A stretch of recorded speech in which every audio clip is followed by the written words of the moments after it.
أعوذ بالله من الشيطان الرجيم. ولا تلبسوا الحق بالباطل وتكتموا الحق وأنتم تعلمون. وأقيموا الصلاة وآتوا الزكاة واركعوا مع الراكعين. أتأمرون الناس بالبر وتنسون أنفسكم وأنتم تتلون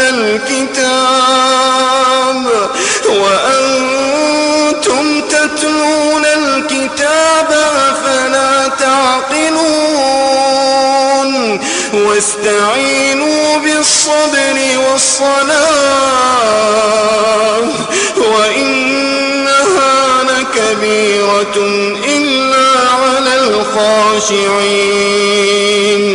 الذين يظنون أنهم ملاقو ربهم وأنهم إليه راجعون. يا بني إسرائيل اذكروا نعمتي التي أنعمت عليكم وأني فضلتكم على العالمين. واتقوا يوما لا تجزي نفس عن نفس شيئا ولا يقبل منها شفاعة ولا يؤخذ منها عدل ولا هم ينصرون.